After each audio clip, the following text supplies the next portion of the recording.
In 1947, the Boeing 377 Stratocruiser entered commercial service and became the largest, most luxurious airliner in the world.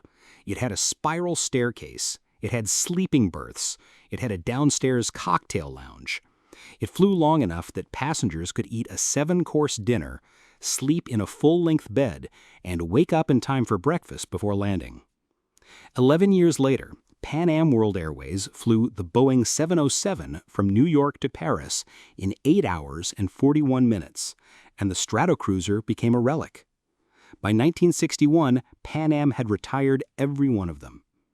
That gap, 11 years, same airline, same routes, completely different aircraft, tells you almost everything about what changed in commercial aviation between the end of World War II and the beginning of the jet age.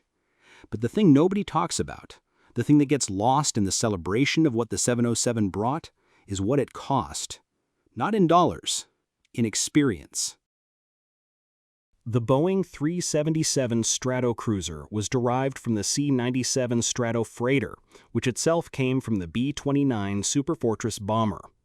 William Allen, who became president of Boeing in September 1945, saw what the military transport could become. He ordered 50 Stratocruisers built on spec. No airline had placed an order yet. And in November of that year, Pan American's president Juan Trippe signed a $24.5 million contract for 20 of them, the largest commercial aircraft order in history at that point. Pan Am was not buying a conveyance. Trippe was buying an experience, and he knew it.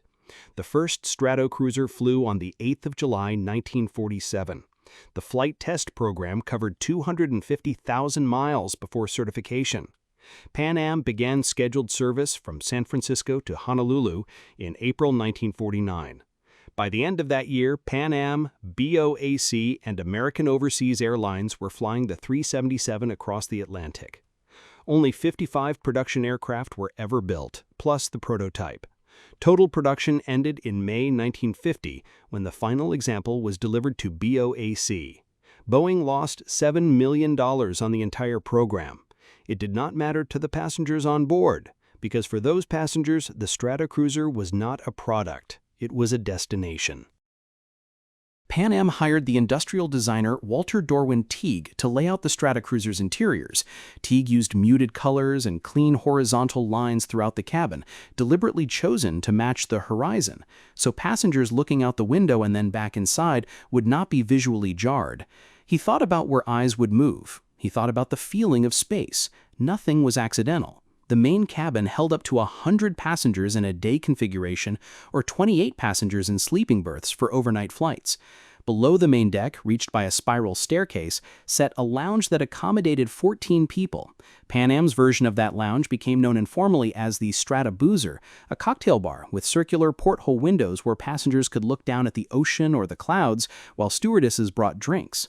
BOAC's Monarch service, which launched in March 1951 on the London to New York route, decorated its downstairs lounge in light blue and light gray, paneled the stairwell in oak veneer, and fitted the forward cabins with sleeping berths, lower berths wide enough for 2 people. The in-flight food on Pan Am's Stratocruiser routes was catered by Maxim's de Paris. Passengers were served beef tenderloin cooked in the aircraft's own ovens and sliced tableside. The caviar was real, the china was real, the service took time. Enough time that it was worth taking because the crossing from New York to London was 10 hours with a fuel stop at Gander, and nobody had designed the aircraft to make those 10 hours disappear.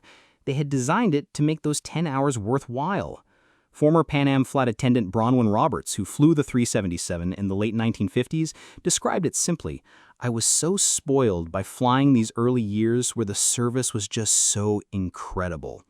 Author Ian Fleming flew BOAC's Monarch service regularly between London and his home in Jamaica, and James Bond appears on a Stratocruiser in 2 of Fleming's novels. The novelist wrote of a character who did not care for the jet that replaced it, one who flew too high and too fast and had too many passengers. The character missed the Stratocruiser's unhurried Atlantic crossing. Dinner in peace, 7 hours of sleep in a comfortable bunk, and breakfast brought down to the lounge as the dawn came up over the Western Hemisphere. This was what the Stratocruiser was selling, the crossing itself as the product. By the way, if you're into stories like this, subscribing takes 2 seconds, and there's a lot more coming. The Stratocruiser had a mechanical record that should have grounded it years before the 707 arrived. Each aircraft was powered by 4 Pratt & Whitney R4360 Wasp Major radial engines, 28-cylinder, 4-row units producing 3,500 horsepower each on water injection. The engine had been suggested by Juan Trippe himself, who pushed for the R4360 over the Wright 3350 that Boeing had originally planned. Trippe wanted the most powerful piston radials available. He got them. He also got their problems. The R4360 burned fuel at a rate significantly worse than the engines in the Douglas DC-6 and Lockheed Constellation, which is part of why United Airlines found the Stratocruiser unprofitable from the beginning. United sold all 6 of its aircraft to BOAC in 1954. But the deeper problem was the propellers. The Hamilton Standard units fitted to early production aircraft had a tendency to overspeed and tear themselves loose from the engines. Of the 56 Stratocruisers built, Pan Am alone lost 7, nearly 1 per year between 1952 and 1959. United, Northwest Orient, and BOAC each lost 1. The fleet's accident record was, as one assessment put it, stupefying for its era. United's Ray Ireland described the Stratocruiser in 1953 as unbeatable in luxury attraction but uneconomical. That sentence contains the entire business case of the aircraft. The passengers who were flying it were not flying it because it was the cheapest or most reliable way to cross the Atlantic. They were flying it because nothing in the world offered what it offered. The aircraft was difficult to keep in service, expensive to fuel, and required a flight crew of at least 5 because its systems had no meaningful automation. And the airlines operated it anyway, because the premium fares it could command and the passengers it could attract made the economics work for those who had the right route structures and mail subsidies. Pan Am had both. Pan Am Stratocruisers flew to London, Paris, Beirut, Singapore, Honolulu, Tokyo, and South America. The airline had built its entire identity around the idea that flying Pan Am was different from flying anything else. More comfortable, more prestigious, more worth the price. The Stratocruiser was the physical expression of that idea. Then, Boeing's chief of flight test, Alvin Tex Johnston, took the first production 707 into the air on the 20th of December 1957. The aircraft was 145 feet long, powered by 4 Pratt & Whitney JT3C6 turbojets, producing 13,500 pounds of thrust each with water injection. It could carry up to 189 passengers. Its maximum speed was 600 miles per hour. The Stratocruiser's cruise speed was 301 miles per hour. The 2 aircraft were not in the same conversation. Pan Am ordered 20 Boeing 707s and 25 Douglas DC-8s in 1955, committing $269 million, while the Stratocruiser was still carrying passengers across the Atlantic. Juan Trippe understood earlier than almost anyone else that the jet would do more than fly faster. It would completely redefine what people expected from commercial aviation. On October 26, 1958, Pan Am's first Boeing 707 crossed the Atlantic from New York to Paris in just 8 hours and 41 minutes. The Stratocruiser had typically taken around 10 hours. That saving of little more than an hour may not sound revolutionary, but in airline economics, it changed everything.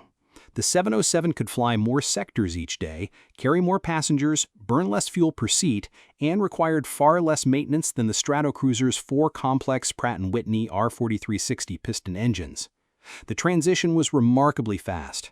By 1960, airlines across America and Europe were replacing piston airliners with jets.